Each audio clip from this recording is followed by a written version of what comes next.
She said they shouldn't show him, and I said they should because I'm a very big defender of the First Amendment, and I believe that everybody should show who they really are, and let's vote accordingly. But what I didn't know was that the audience would be filled with his cult. I would like to know if CNN was passing out Kool-Aid before the event started. I don't think that she was prepared. I don't think he should have been given a platform. I know. I was wondering when he was going to be fact-checked in real time. She did on the very first question. Yeah. Well, I think she needed a producer in her ear, and I think we needed a chyron. This is a lie. This is a lie. This is a lie. This is a lie. He's going to be the nominee. This is unbelievable. I've never seen anything like it.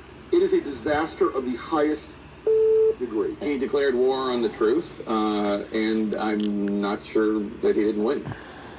You know, it's amazing, the same media that got Russia wrong, same media that's been wrong on every major issue involving Donald Trump, but they don't fact-check themselves or tell the truth in real time about themselves.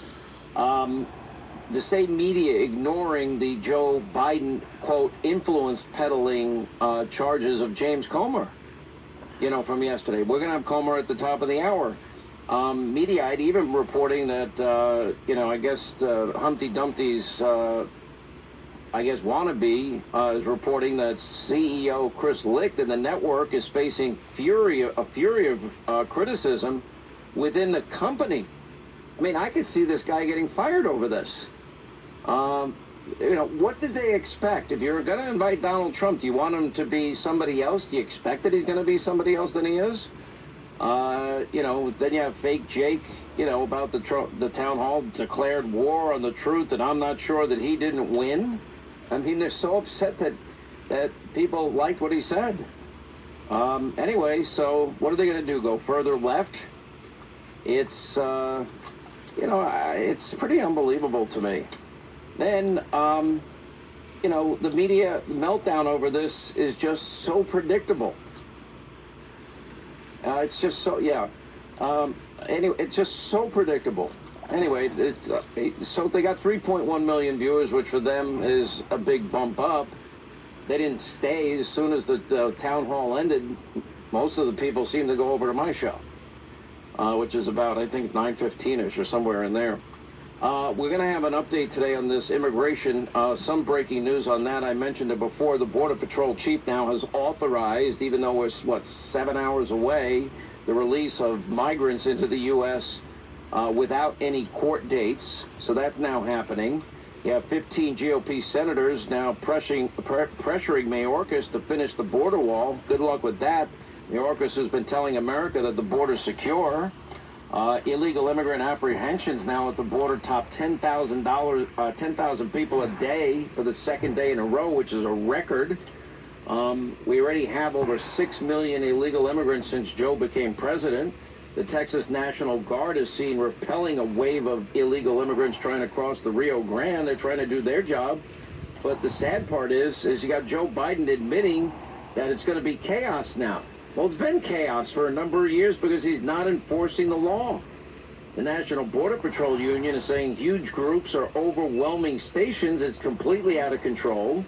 The president of the Border Patrol Council says the Biden administration and liberal media won't stop lying about the border, you know, because they say it's secure. The Biden administration is now to allow for the release of illegal immigrants into the U.S. with no way to track them. No background checks at all whatsoever. You have a Democratic congressman making a pretty grotesque comment while discussing the border, saying Republicans would gladly bring back slavery. I mean, you can't make this stuff up. And meanwhile, whenever illegal immigrants are sent to New York City or Martha's Vineyard or Chicago, what happens? New York City mayor is trying to send them out of his city to Rockland County, New York. Rockland County's fighting back. Lori Lightweight was sending them to the outskirts of Chicago out of her city. The illegal immigrants sent to Martha's Vineyard, they were out of there within 24 hours. You know, it's unbelievable. By the way, Cassie is in New Hampshire, was at the town hall last night. Cassie, how are you? I'm doing great, Sean. Nice to talk to you. Sounds like y'all had a ball last night. It was awesome. It was fantastic. Trump it was awesome. You know, that's the other thing too, is does politics always have to be stale and humorless? And, you know, do we have to listen to a president that can't say the name Kareem Abdul-Jabbar? I mean, is that our future? Exactly. I wanted to get up and ask the moderator if she was going to talk about the issues and start bringing up Trump's past. We're beyond that. We want to get to the future and where our country's turning out. You know, it was funny because she didn't lead on. When she came out for the 40 minutes prior to us going live, she said, I worked for Trump for 4 years at the White House. I worked for CNN, and now I've worked 2 years for Biden. She never led on that she was going to blindside us like that. And it was funny because when she would go off the stage, as soon as we go for the commercial break, they'd get her out of there. And Donald Trump would come back out first, and every time he did, he'd look over and point and go, "You're mean." It was a riot. I thought he knocked it out of the park last night. It was awesome. You know, I'm glad you had a good time.